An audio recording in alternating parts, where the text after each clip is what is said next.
If you're out in the lobby, come on back in. We're going to start our second session.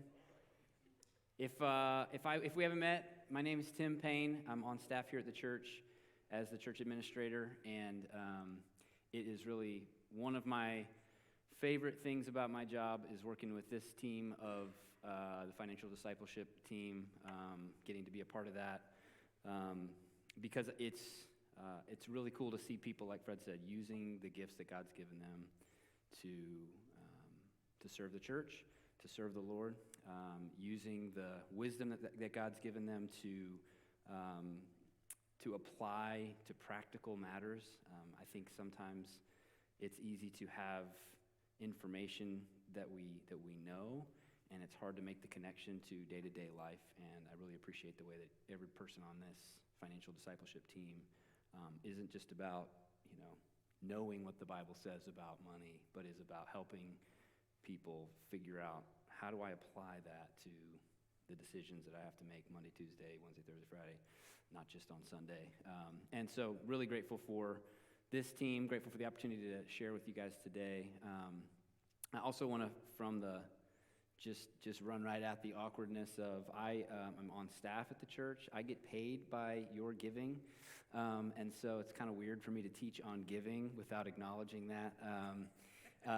But I just want to say that it is important to me that we don't shy away from discipleship and essential topics in Scripture just because they're awkward. And so I'm grateful that I can share this confident that I don't believe, and none of you should believe, that God needs your money, that God can't do the mission that He's called us to participate in without your money. But the point of understanding what the Bible says about giving is being able to be faithful with what God has given us. And I want to see every person in our church and every person in our community understand what God's calling them to and faithful in doing it. And so I'm going to just run right at that awkwardness and jump right in. So giving purposefully, and I just want to take a few minutes to talk about why it matters, and if and how we give.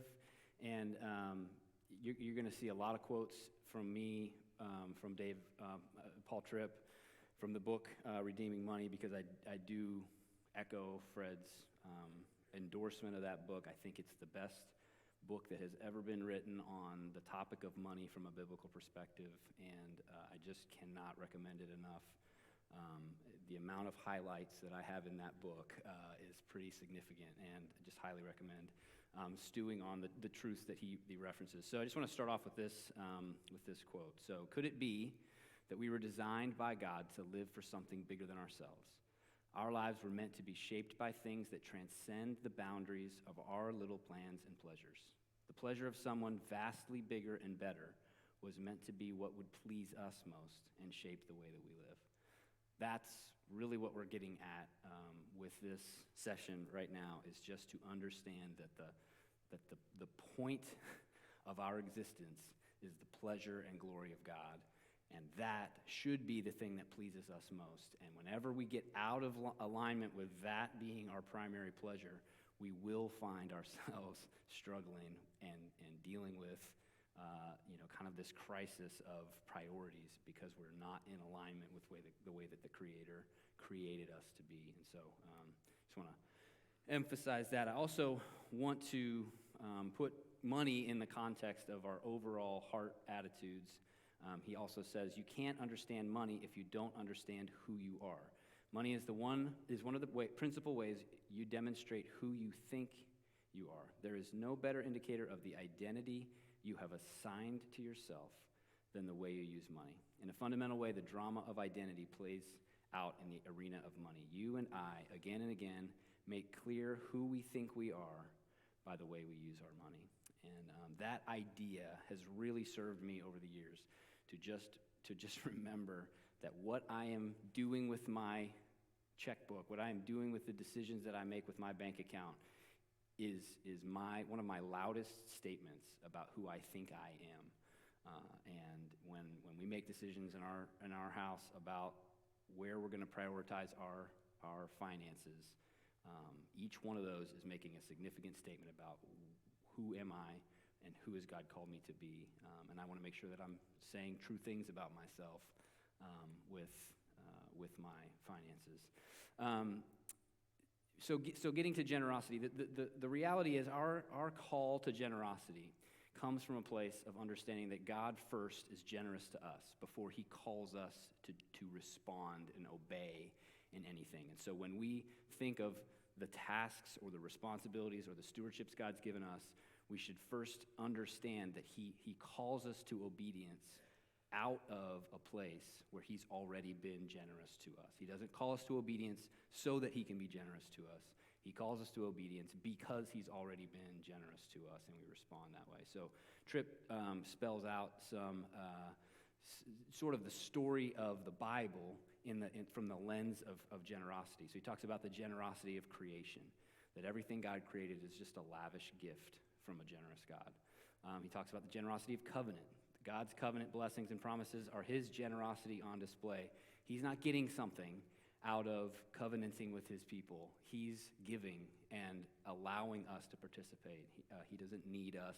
He's not lonely apart from a covenant with us. The triune God, is perfectly happy by himself as the Trinity without our participation in relationship with him, but he chooses to covenant with us out of his generosity. Generosity of freedom from slavery. God calls us out of slavery to sin, called his people out of slavery in Egypt. He did all of that because he loves us, because he's generous to us, and he wants to use his power to fulfill his promises to us. Then he gave the generosity of the law. So you get the Ten Commandments in the Old Testament. It's important to remember that the Ten Commandments come after Exodus. God rescues his people out of slavery, and then he says, here's how you can live in a way that's going to honor me and that's going to protect you from both the diseases that might come or the peoples, the dangers around you that might come, and how do you avoid basically being eliminated by a variety of dangers. He gives us the law to protect us, and that's generosity. Then the generosity of the promised land. Obviously, God is not just generous in the fulfillment of his promises, but he also is lavishly generous in his patience. He gives them the promised land in spite of 40 years of wandering in the wilderness, complaining about how come God has saved us and brought us out of Egypt, right? It just doesn't. It's just crazy that we would complain about his rescue, and yet I can see myself in the Israelites. Yes, I know you did good things in the past, but this is not very easy, God. Please, can you take this away from me? We just have to remember that his generosity is not contingent on our obedience, our attitude. He's generous out of the overflow of his own heart. The generosity of the incarnation, obviously, for God so loved the world that he gave his only son, right? This generous gift that we could never earn, we could never deserve. The generosity of the cross and forgiving grace. Obviously, the ultimate definition of generosity is that Jesus wasn't just willing to suffer injustice, torture, and death for us, but he actually found joy in doing so because of the love with which he loved us, the generosity with which he chose to show it to us. Then the accepting love. Broken by sin, we could never have earned a welcome into God's family. It's only ever enjoyed as a fruit of his generosity. God's generosity is how we get into his family. And then the generosity of the scripture and the church. He's given us everything we need, including people around us, to help us to walk in a manner worthy of the gospel. And he's promised to bring us as his bride one day into heaven. The generosity of daily mercy never leaves us or forsakes us. The generosity of eternity. Ultimately, we will be with him for all of eternity, endlessly enjoying and appreciating his generosity in ways that we couldn't apart from his help. He kind of sums up that whole section with this. Without the gospel theology of generosity, discussion of money becomes about how to steward what God has given you, how to keep out of debt, how to fulfill your contracted financial obligations, how to have financial stability, how to anticipate your financial needs upon retirement, and how to ensure that you give God a tithe. None of those things is wrong, and all of them are helpful in some way, but the whole plan is devoid of the larger considerations of the call to be God's ambassadors on earth. All of those things should be outworkings of a heart attitude of generosity in response to God's generosity, not ways to earn God's generosity or to deserve God's generosity. Okay, so what are we called to then? In the Old Covenant, in the Old Testament, God called his people to essentially first fruits plus. So Leviticus 27, every tithe of the land, every little thing was to be tithed, right? Deuteronomy 16:17, every man shall give as he is able, according to the blessing of the Lord from which he has given you. So it goes from just a tithe, 10%, the first 10%, to now as you're able, kind of on top of that. Deuteronomy 12:6, and there you shall bring your burnt offerings and your sacrifices, your tithes, and the contribution that you present, your vow offerings, your freewill offerings, the firstborn of your herd and of your flock. So I think sometimes we can tend to think, oh yeah, the tithe, that's what God requires of us. Actually, if you read the scripture carefully, you see it's never just the tithe, it's the tithe and other things. It's always the tithe and additional offerings.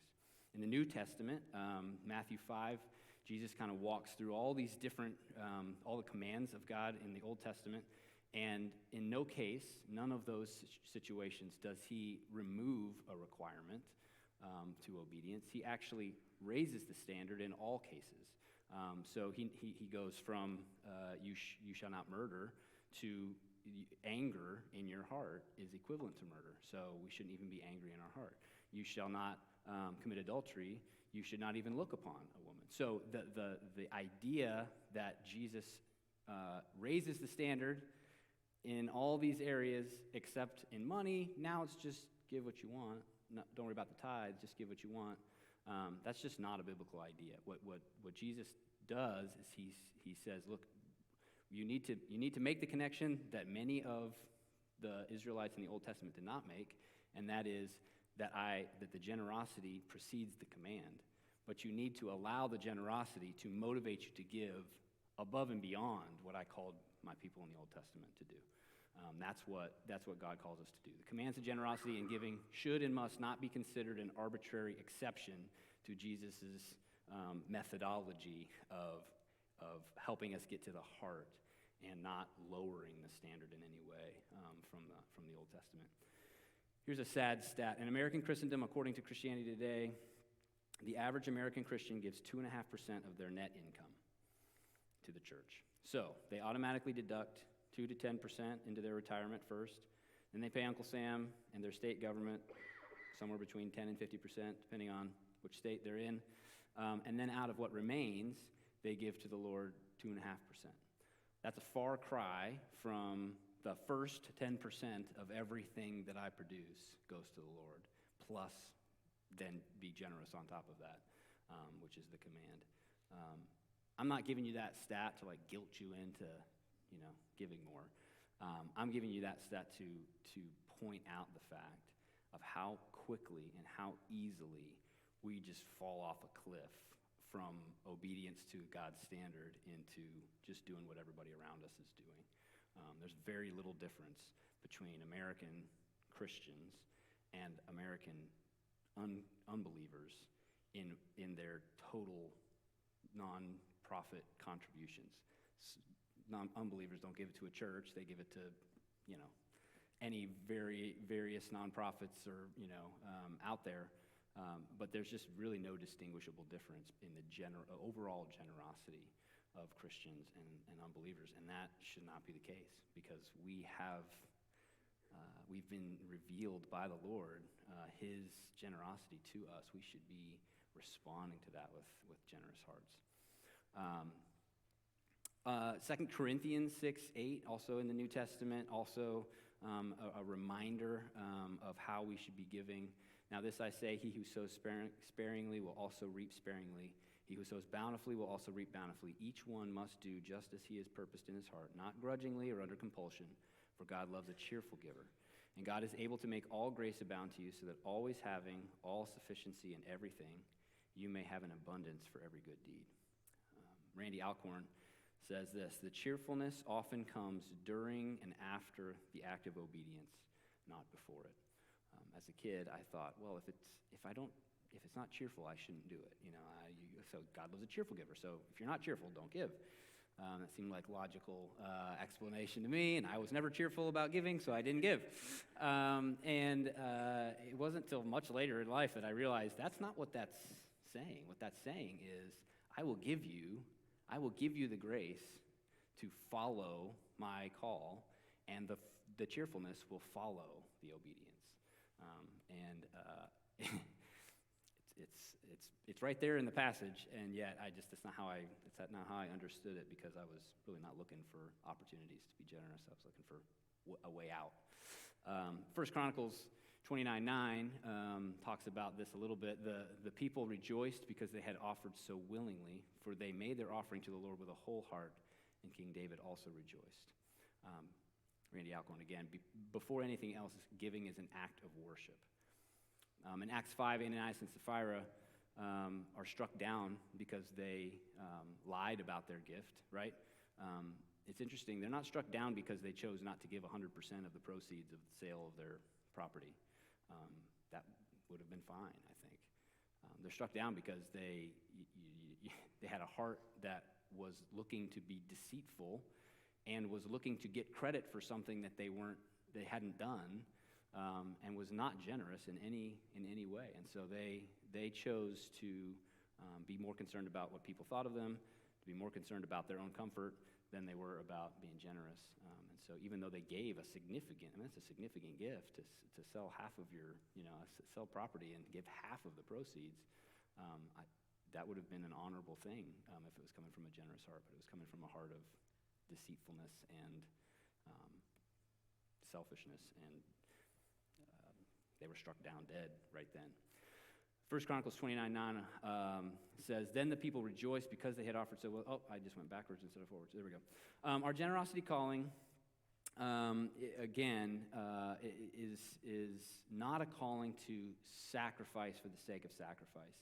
It's a calling to understand the generosity of the Lord and to understand the rewards that are attached to responding to that generosity, having an eternal perspective. C.S. Lewis, one of my favorite quotes of all time, he says, we are half-hearted creatures, fooling about with drink and sex and ambition when infinite joy is offered to us. Like an ignorant child who wants to go on making mud pies in a slum because he cannot imagine what is meant by the offer of a holiday at sea. We are far too easily pleased. I've held many things, Martin Luther said, I've held many things in my hands and have lost them all. But whatever I have placed in God's hands, that I still possess. 1 Corinthians 8:7 says, see also that you excel in the grace of giving. So it's clear that the Lord doesn't call us just to a habit, just to a mentality, but actually to a heart change and a progressing growth toward a goal. And that goal is that we would really truly put both hands out and say, Lord, it's all yours. How do you want me to use this? Help me to respond to your generosity in a way that reflects your heart to others around us. Randy Alcorn says, like piano playing, giving is a skill. My wife is a piano teacher, and some of her students love to practice and love to come prepared to play their songs and show her how pretty the song is that they've learned. And some of her students love to come up with reasons why they couldn't practice, and it almost feels like a competition to see how many ways they can come up with to say, well, of course, this week, this one time I couldn't practice, and that goes on for months and months. But one of the things that always stands out to me when when she talks to me about the kind of the funny stories is not that a 7-year-old or an 8-year-old forgot to practice and now is feeling the pressure of having to come up with a reason or whatever in that moment. What's always surprising to me is the parents who leave it up to the kids to make that decision and leave it up to the kids to be accountable and don't actually hold them accountable in those moments. Because I think what is happening is parents are like, well, I think they got to learn how to be responsible, and the best way for them to do that is to feel the consequences of, I didn't do the practice, and so I guess I'm in trouble now. What do I do? The reality is, kids don't feel that. Kids need to be told that, need to be reminded that. We need to have the habit built to become good at something and to become good at a practice. And so just the habit of practicing reinforces upon itself, and we get to a place where now I actually enjoy practicing because I see the fruit of my previous practice. If I don't ever start the habit of practicing, I'm never going to get to the place where I enjoy practicing. It's not going to just happen. So I think that's where, the idea of like piano playing, giving is a skill. Just doing the thing over time builds the habit, and the joy comes in seeing the fruit of the habit and seeing the ability to continue that habit. Now I can do it a little bit better. I can do it a little bit more. I can do it a little bit more willingly. And see, like Fred said, the joy of seeing how God uses your generosity. It's not going to happen before you start giving. It's not going to just magically be a joyful thing. It's always a sacrifice. It's always going to feel like I'm giving away something that's mine. So we need the Lord to help us, and the way that he helps us, one of the most significant ways he helps us is by helping us to just be obedient and then let our heart follow our obedience. Matthew 6:19, do not lay up treasures for yourselves on earth where moth and rust destroy, where thieves break in and steal. But lay up for yourselves treasures in heaven where neither moth nor rust destroys, and where thieves do not break in and steal. For where your treasure is, there your heart will be also. Again, I think it's just so important to note, Jesus does not say, wherever your heart is, that's where your treasure will be. Jesus says, where your treasure is, there your heart will be. Your heart will follow your treasure. Your heart will follow your obedience. It's not the other way around. So trust the Lord, take steps of obedience, and watch him change your heart in the process. Matthew 6:24 says no one can serve two masters, so it's right after that passage, right after that section, it comes right, the next thing he says is no one can serve two masters, for either he will hate the one and love the other, or he will be devoted to the one and despise the other. You cannot serve God and money. Paul Tripp again, the issue that Christ drops in the middle of his teaching on money is this: either you are investing your life in the pursuit of money and what it will get you, or you are investing your life in the pursuit of God and what he says is of value. There's no neutral ground. Jim Elliot gave his life to share the gospel in South America. He says, he is no fool who gives what he cannot keep to gain that which he cannot lose. Randy Alcorn says you can't take it with you, but you can send it on ahead. And he also says, he who lays up treasures on earth spends his life backing away from them. To him, death is loss. He who lays up treasure in heaven looks forward to an eternity. He's moving daily toward his treasures. To him, death is gain. So I think it's a little countercultural. I think it's especially countercultural in the church to talk about it this way. But I think it's important to see that the Bible does not shy away from the idea of us pursuing blessing, pursuing a reward. We just have to remember that the pursuit of that reward is not a temporal, earthly reward. The reward that God's calling us to pursue is an eternal reward. And so when we're talking about laying up treasures in heaven, we're talking about doing generous and obedient things here on earth to see God work in and through the people around us, in and through our generosity, but ultimately to see the reward that he promises us in eternity. So I just want to encourage you, when you're talking about budgets, when you're talking about purchases, when you're talking about decisions that you need to make financially, understanding the generosity of God and trying to put those lenses on, thinking through that film, through that lens, when you make decisions, is the most biblical way of approaching financial decisions. So a few things about the recipients of generosity. God calls us to a few categories to think about who we're giving to. First one is the church. The first priority for our giving should be our local church. You see that in Luke 21 with the widow's mite. See that in 2 Corinthians 11:9. Brothers came from Macedonia, supplied the need for Paul. Philippians 4:18. Paul again, I'm well supplied, having received from Epaphroditus the gifts that you sent, a sacrifice acceptable and pleasing to God. God calls us to support and provide for the thing that he is most about on earth, which is building his church. And so we want to center our giving on the thing that God centers his mission on, and that's the local church. Giving to the needy. All throughout Scripture, you see it. Old Testament, New Testament, Acts 4:32-36. There was not a needy person among them, for as many as were owners of lands or houses sold them and brought the proceeds of what was sold, and it was distributed to each as any had need. Acts 6, distribution to the widows. James 1, widows and orphans. 1 Timothy 5 throughout. Give with discernment and compassion with discipleship in view. I think it's important to understand that the reason that we give to the needy is not just to feel better about ourselves or to check a box of, the point is we see that as an open door to discipleship. We see that as an opportunity to say, God can meet your physical needs through the generosity of people.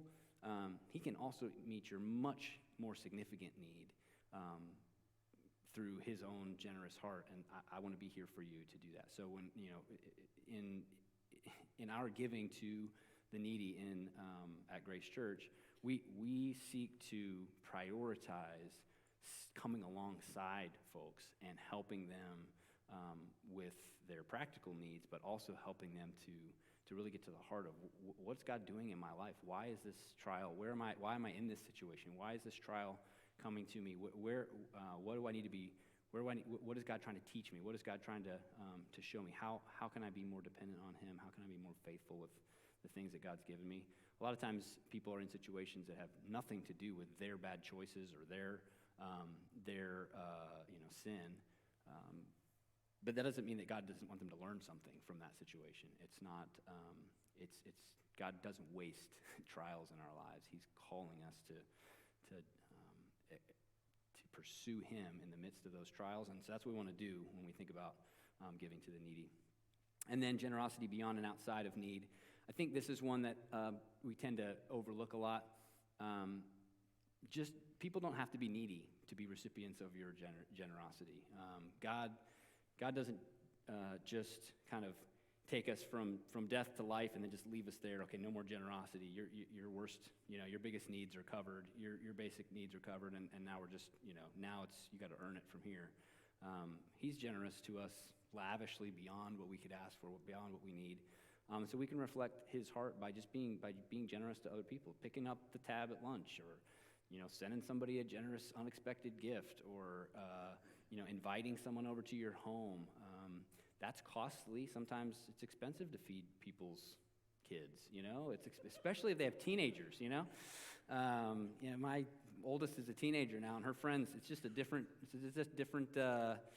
a different category when you invite a bunch of her friends over for dinner than we when she was little. It's just they used to eat like half a hot dog, and that it's pretty easy. Nowadays, they're looking for a little bit, the guys in particular, man. It's like, how many bags of chips can you eat in one night? But it takes generosity to be hospitable. It takes hospitality. It takes generosity to see and observe not just the basic human needs, but what would bless somebody? What would encourage somebody? What would be a reminder of God's generosity to them? So God calls us to be generous beyond and outside of just kind of practical needs. Some of you may know this, and some of you may not, but these are some of the things that giving to Grace Church supports. So we support missionaries. We just planted a church this last year. We'll continue to help support them over the course of the next year. We have an internship program that helps us to disciple young folks and help them discern their calling. We have an adoption and orphan care ministry. We care for single parents and widows. Our youth ministry could not happen. It's not a self-sustaining, revenue-driving ministry. It costs money to disciple young people and to The children's ministry is an expensive endeavor to care for and to teach 130 kids a Sunday about the gospel and to do that in a way that's age appropriate and thoughtful. Our marriage ministry, our women's ministry, our men's ministry, obviously pastoral and office staff, local area nonprofits. Yuri Shin is our director of city outreach. She meets with and vets nonprofits in the metro area and helps us to kind of prioritize and figure out ones that are most aligned with our gospel mission that we can help and support. This last Sunday, Life Talk was out here in the lobby. That's an example of one that we support. We couldn't do what they do nearly as well as they do it, but we can support them in their efforts. And so some of our budget goes to supporting those other types of nonprofits. And then the list goes on and on and on. In a few weeks, we'll be hosting the Chamber of Commerce every year has like debates, forums for all the candidates who are running for city council or school board or all the different races that people are voting for, and we allow them to use our building for free to do that. We couldn't do that if we didn't have a building paid for and utilities paid and all that kind of stuff.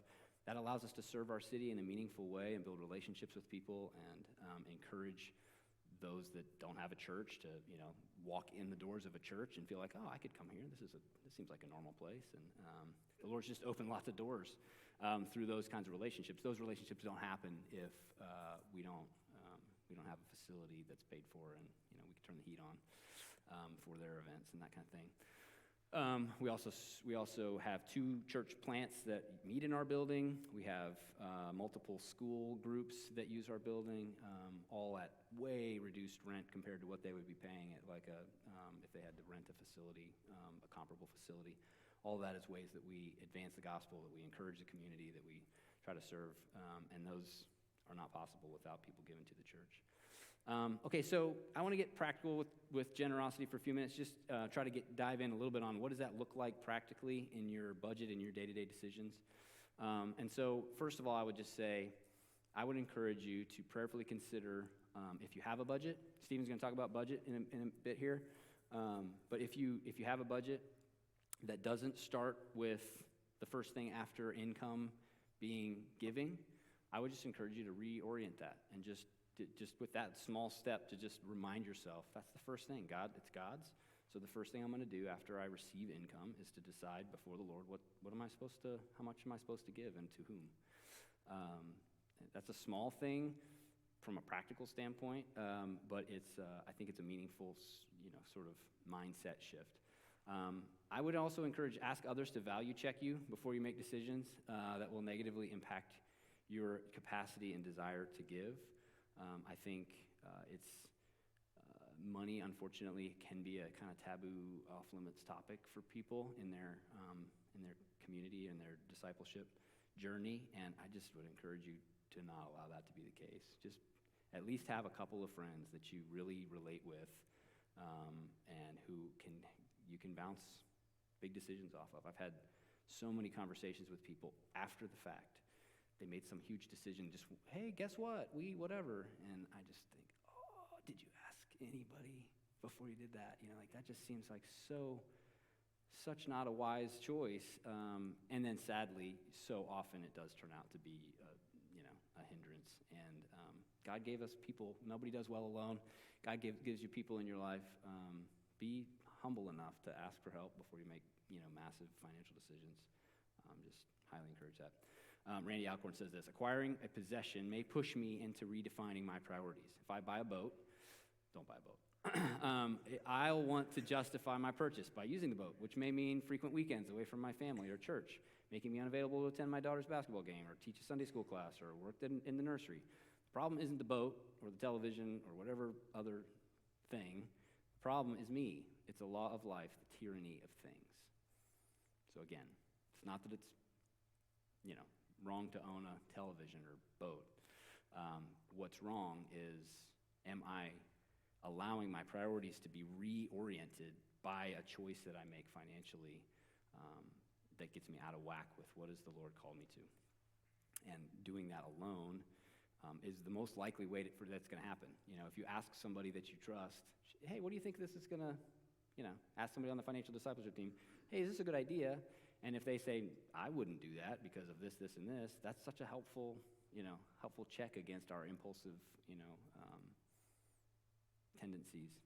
I would encourage prayerfully consider making your giving decisions, again, as the first item in your budget before saving and spending. Confess where you're not generous and ask for help. Like I said, don't allow matters of financial temptation and struggle to be taboo in your small group life. I've just, over the years, seen so many folks who jump into just kind of being an open book about that kind of thing and just see the fruit of God working through that humility to help them to grow and help them to see how God's at work in their life, even if their finances are difficult or seem like they're stretched thin. Align your giving with God's priorities as laid out in Scripture. I would encourage, again, just not to say don't give to, whatever, the local radio station, Christian radio station, or, whatever ministry or whatever. But wherever God has you as a covenant member, that should be the first place that you're giving, because that is how God has designed our generosity is to be to our local church first. And then sign up for one of the biblical money management classes, personal financial coaching through the financial discipleship team. There's a link on the website. You can always, you can sign up for coaching anytime, and 2 of our coaches will get with you and kind of answer any questions you have, try to help you process decisions that you need to make, try to help you think through ways that you can build some good habits, help you think about ways that you can avoid bad habits, et cetera. So just highly recommend jumping into a coaching meeting. And then, like Fred mentioned, the next class that we have already on the books is on kind of retirement, estate planning, that piece of investment and stewardship. And so encourage you to sign up for that. That's the registration for that is available on the website, on the app. You can jump in and right now and sign up for that. And part of that registration form, you can just tell us, I'd like to learn about this, or I'd like to learn about, just give us the topics that you feel like you need to cover as far as when it relates to retirement. Giving as stewardship. So this is where my role at the church, I've been able to observe some really great practices and some ways that you can kind of maximize giving, and I just want to make sure that you're at least have these on your radar, and I'm happy to answer questions about them. But tax-advantaged giving, so we have a tax code that incentivizes nonprofit support, and there's significant ways you can lower your tax burden while giving, and you essentially can give a higher percentage without netting any different amount in your day-to-day income. So you can give appreciated capital assets directly, so you don't sell a stock and then give the proceeds to the church, because you got to pay the capital gains on that stock. Just give the stock straight to the church, and I can get you the form, and it's easy to do, and lots of people have done it over the years. Same thing with real estate, same thing with bonds, actually same thing with cryptocurrency. If you have crypto that you bought, that's worth a bunch, if you sell it, you're going to have to pay taxes on what you gained on that, but you can donate it directly to the church, and we'll sell it. We don't pay taxes on capital gains, and so you save that amount, whatever that tax bracket would have been, you're going to save that. So significant amount of savings and ability to give more as a result. Donor-advised funds are basically allow you to give from a timing standpoint in a more proactive way, and you can give to a fund that's tax advantaged, and then from that you can make donations to nonprofits from there, but you can time your giving in a way that maximizes the tax benefits of that. So again, that's just good stewardship to say, hey, I want to give X amount to the church or to whatever. How do I do that in a way that takes advantage of the opportunities that the tax code has been written in? So don't miss out on those opportunities. And any one of the people on the financial discipleship team can help you kind of navigate some of those things, help you think through that. Highly encourage you to think about that. Take advantage of company match programs. There's a lot of people in the church that their company will match donations to nonprofits, and they just have to fill out a form. And if you make a donation directly out of your paycheck, if you're going to cut a check to the church every month, you can have it go directly out of your paycheck, and then they'll send it for you and match it, or you can just show them a receipt from having given to the church, and then they'll match it. It's a great way. It's a great way to support the church without a whole lot of hassle. If you're of a retirement age, or if you're old enough to be able to need to take distributions from your retirement accounts, you can actually send those directly to the church instead of having to receive them as income. So that's called a qualified charitable distribution.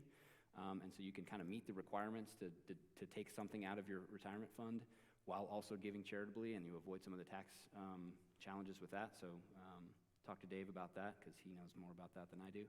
But that's the summary of it. Encourage you to consider giving online via your bank's bill pay. That is the least expensive way for the church to receive donations. We don't pay anything to do that. There's no cost to the church on that. We just scan those checks in, and they get deposited. Even giving online through the app or whatever, there's a fee for credit card processing. So the second cheapest way for us to receive gifts is actually through ACH on the app. It's like a 25-cent fee is all that we pay. And so you can donate on the app using your bank account as an ACH donation, and that is also effective. It's also helpful to just not forget. So you can do recurring, set it up as a recurring gift, and you don't have to think about it I forgot to do that this month or whatever. So encourage, again, I think there's value in not being mindless, but there's also value in not forgetting. And so setting habits to give is valuable. I want to just wrap up with this. Our heart follows our hands, but it's not reasonable to expect of yourself in this area any more than it would be in any other area of your life that you're going to go from, crawling or from sitting to sprinting all in one, leap. It's going to be baby steps. It's going to be little incremental changes. And so if you think, wow, tithe, I'm one of those people that gives 2.5%, or I've never given a penny to anything nonprofit before, I can't even imagine having enough space in my budget to be able to give.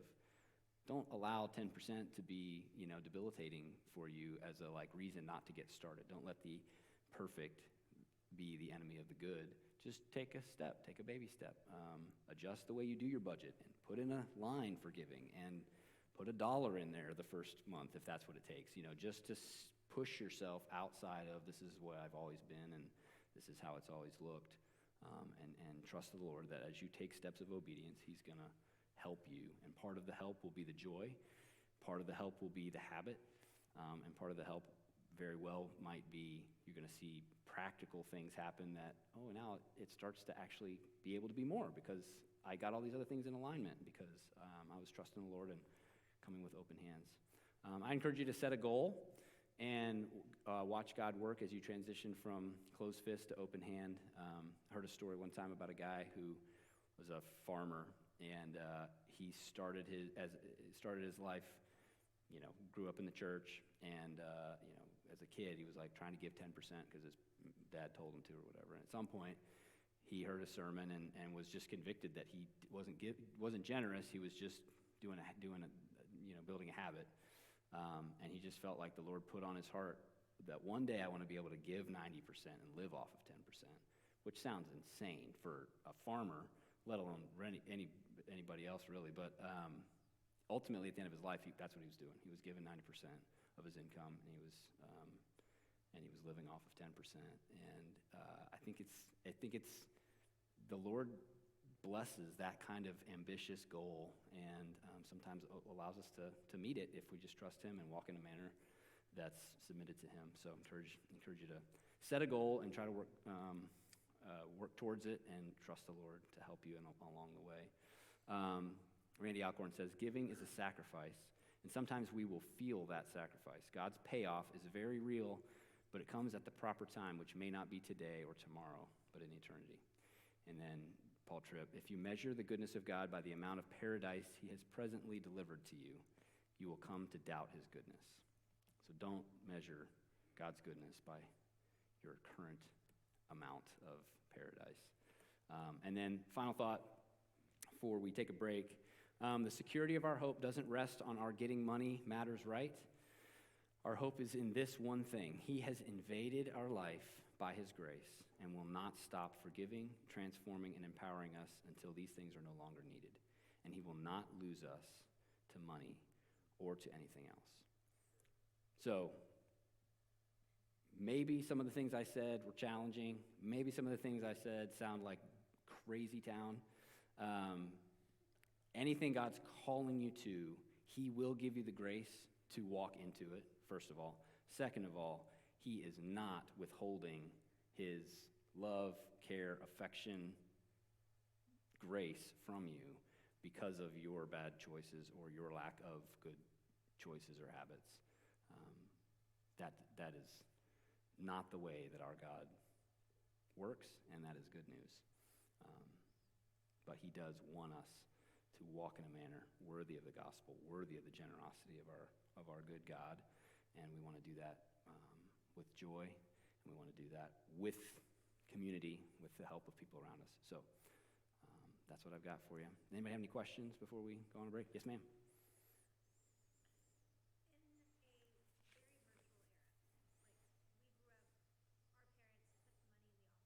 Yeah.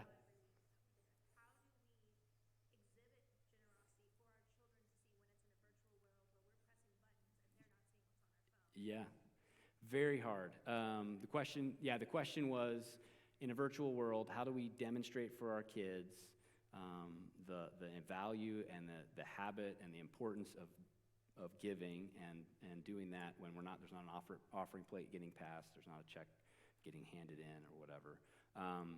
So what I would say is you can do a check every week with your kids and drop it in the box in the back. There's no cost to the church to deposit that check. There's no negative to that other than just the practical matter of remembering to bring your checkbook and having to walk back there or whatever. So I think there are people in our church who obviously could give electronically and choose to do that every week so that they can show their kids, hey, this is what we're doing when we do it. I think you can also do that live on the app. Like you can show them, now it's time to give, and we're going to give, and we're going to do that together. So I think that's one of the negatives of the digital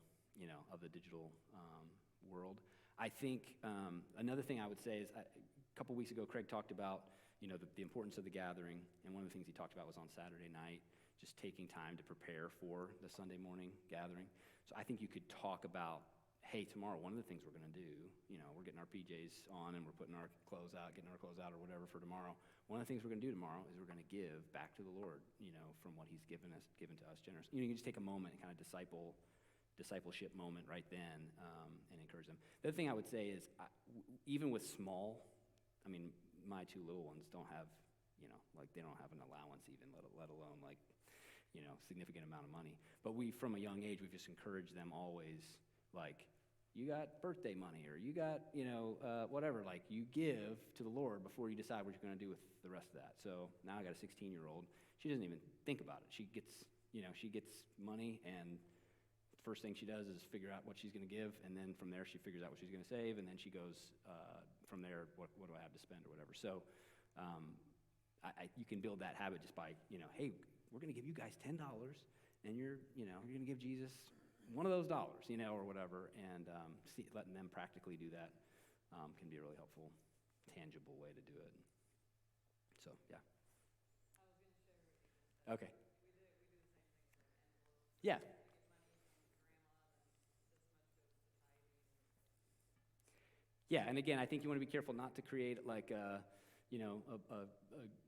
little Pharisee, that's just God's happy with me because I put $1 in that envelope or whatever.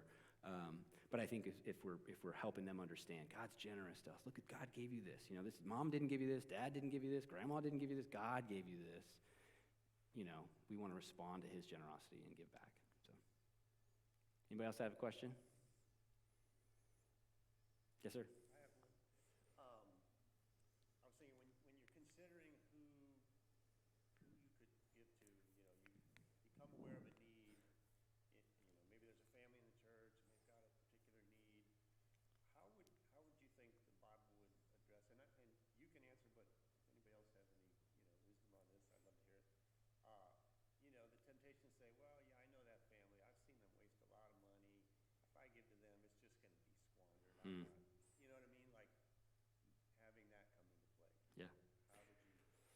Yeah, so the question is, how do you handle in your heart if you see a need, but you're aware that maybe some of the reason for that need is that the family or the individual has just not done a good job of stewarding their finances and wanting to be generous, wanting to help them, but also feeling like this is going to just get wasted, or whatever. So yeah, I'd love to hear if anybody else had thoughts. My first thought is, it's kind of the log and speck, idea. Take the log out of your own eye before you worry about the speck in somebody else's eye. I think to say, God's calling me to generous obedience. He's not calling me to make decisions about whether or not the generosity that I give is then used properly, necessarily. What I would say is if it's somebody, this is where the church comes in. If it's somebody that is a member of our church, we all as brothers and sisters do have a responsibility to help one another to see where we're weak and see how we can grow.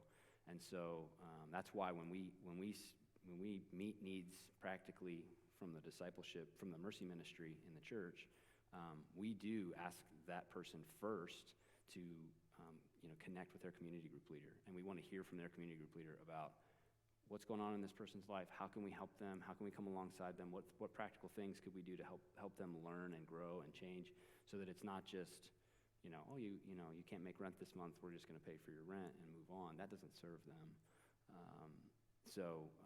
We want to, so one way that you can avoid that is just you can ask the mercy ministry, hey, I'm aware of this family's need.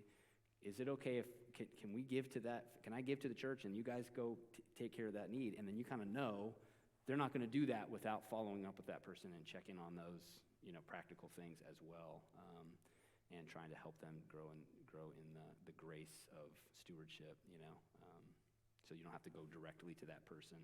I also recommend that because I think it's helpful to, not let the right hand and left hand know what the other is doing, and so to be able to give anonymously to help somebody without having to feel like you're wondering if I'm communicating something that I don't want to or need to communicate to this person by giving them money directly.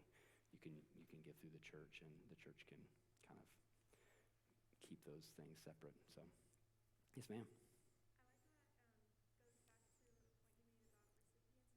Mm-hmm. Mm-hmm.